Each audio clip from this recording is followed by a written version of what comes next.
Hey there, this is Rigaroga, John, and I am back with another solitaire role-playing session. I'm gonna revisit the Mecha crew, the five mechas. So we're going back into Warp Show, and this adventure is kind of I don't it they're all experiments, but this is an experiment with a mini module that was included in the Gamma World referees screen. And so I modified it a bit, and I thought I would try it out and see how it goes. Uh, so let's go ahead and switch over. And I got to get used to this. I just switched from studio mode to regular mode. I got to get used to the fact that it switches right away. Hopefully the light. I still haven't worked out exactly the lighting, but anyhow. So this is the Gamma World referees screen. Uh, First edition. I forget exactly when it came out. When did it come out? Like 1980. Um, and inside of it, it had a little module, a mini module that I thought I would use to do this next little phase of the Mecha adventure. And it's been a while, so let's remind ourselves who our players are, who I'm playing.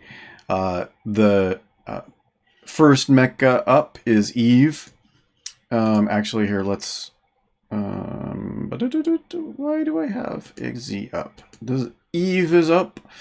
And Eve is a mecha tank. So lots of strength and lots of armor and weapon damage and stuff like that. Close in. Next up is Izzy. Izzy is a mecha ghost with dexterity and weapons effort. Basically a rogue. So masterful boots and stealth module, which may come in handy. And our next mecha up is Keys. Hello, Keys. There. Keys is a mecha gunner, giant. Eve and Keys and Nate are all really pretty big. And then the other two are kind of a little smaller. And at some point, I'll tell you kind of maybe the inspiration behind them. I might get to that this time, but one of the reasons why I did things the way I did, of course, from a previous session, but also the inspiration for how they are set up. Anyhow, I'm blathering. Keys is a mecha gunner, so lots of weapons. Think Ed 409, 309 from RoboCop. You know, just burly, big with big guns. Weapons kit, particle gun, Gauss pistol, boomstick. So this is the the triple threat particle gun, like a AR-15, and then the Gauss pistol, like a Glock, and then the boomstick is the combat rifle or combat shotgun, and common armor, and then a burst unit that's attached to the particle gun. And the next up is Fish, who's excuse me as I yawn. Fish is a Mechazuran, so this is kind of the monk bard kind of, not really a healer class, but kind of doubles as a healer's class. Meditation cables, anti-static robe, which is adds wisdom, but also acts a little bit like Doctor Strange's cape and gets in the way to absorb attacks. Monopole with a gimbal for taking his eye off and attaching it and then moving it and holding it out in farther distances and scouting around. Tech supplies, so Fish has the power cells and the tools and all the accessories and stuff to keep them all in good shape. And then this is actually the Zurin instrument. The musical instrument is the audio DAC. It's a synth hat that attaches and +3 charisma and perform for various activities. And I'm imagining that it does all sorts of digital audio playback and sampling and all that kind of stuff. So that could be useful where different voices are required. And then a nano repair swarm, which is a wisdom spell that heals magic effort on near, on near players or characters. And then the next one is the fragment. So is Nate, and Nate is Firestone, magic effort, and then spellbook for +1 intelligence. Has a little bit of armor. Has a blast pistol for close up. And then the major spell is Fire Missile, which can target pretty much anything that's in sight and can ignite things on fire. So that's the order of play and the characters. The last adventure that they had, I think, was Hacky Sack. Wasn't that right? So they were all in the... they were in the lab, and they were captured after discovering that they could be combined, like their 5 bodies could combine into a giant mecha, and then ended up back in the lab and trying to escape. And so they entered into the network, and got a file, went and got some files and unlocked the door. And the files were the instructions on how to, the user's manual or the instruction manual, design manual for how to control their combination into the giant mecha. And then they also found a thing that, a file that described the location of a lonely warp shell at the local spaceport, where they could go and get off planet finally. So that's, if I remember correctly, that's where we left last time. And so these 5 characters, they've unlocked their thing, and they're sneaking out, getting out of the lab. I doubt that the lab technicians would actually really try to stop them. I mean, they could combine, for all they know, they could combine into a giant mecha and blow away. Wow, I'm really yawning. So I'm gonna just say that was part of the adventure in the back behind the scenes, that they went ahead and did that. Got to the spaceport, found their warp shell, and got on it. And I spent some time thinking about the warp shells. The warp shells being sort of biological. They could be biomechanoid, kind of, H.R. Geiger kind of stuff. But they're really described as being giant arthropods, kind of like Moya from Farscape is what I, picture in my mind when I think about a warp shell. And I'm not entirely sure how well 5 mecha units will get along with a biological life form. I mean, I was trying to figure out if maybe they wouldn't really go for that, if they weren't really interested.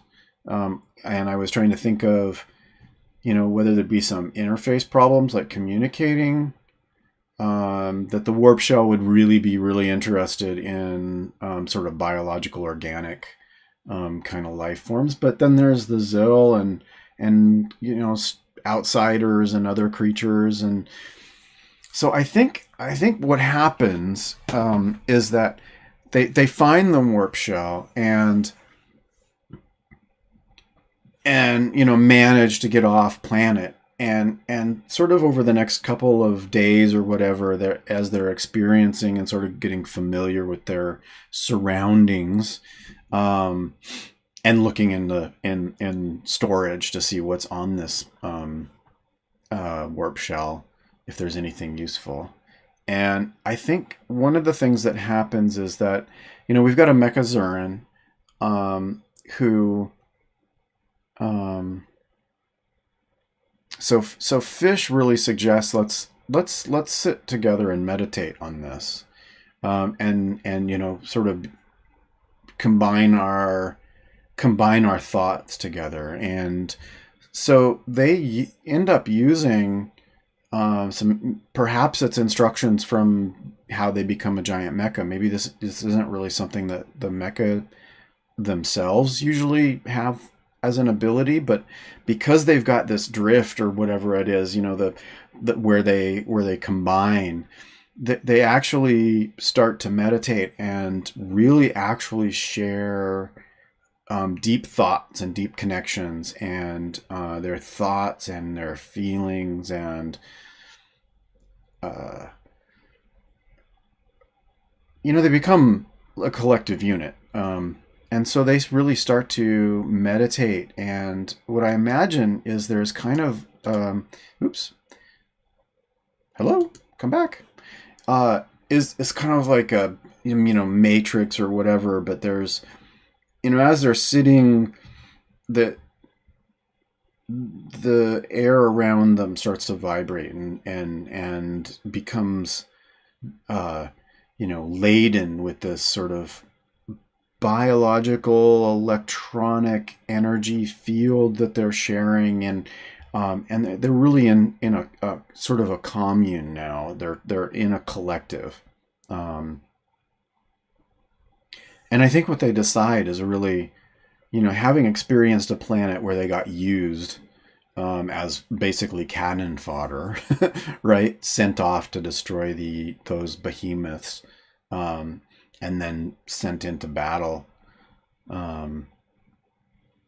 kind of want to get away from it all, and I think that as they're thinking about this, I think that the warp shell somehow manages to get combined in this this sort of commune, this communal thought. Really ends up joining, and maybe it is that maybe Fish, with his meditation dongle, the adapters and the dongles and the cables and stuff, maybe he manages to interface with the warp shell, I think, or would have at least spent some time trying to think about it, and maybe that is what allows, maybe it's just not whenever they're in this commune, but that they can actually connect to the warp shell unit, and add an external consciousness to their collective. They're Borg, not with nanites though, right? But so I think that they end up communicating with this warp shell, and really coming to, the warp shell is lonely and wants to really demonstrate that it's part of this group, that it wants to be part of a group, even though these are mecha. And so I think what happens is that the warp shell realizes the sort of situation that's going on with these mecha, that they want to get away, find a place where they can, become the best of themselves, but without being used by other people, maybe, or at least where they can become valuable, without being pawn pieces. And so I think that the warp shell then sort of, whatever it is that warp shells do, maybe there's a little bit of the warp shell that's kind of like the Cylon, the the Cylons that were in the sort of nutrient bath in the base stars in the new Battlestar Galactica. Well, it's not new anymore, right? But the remake.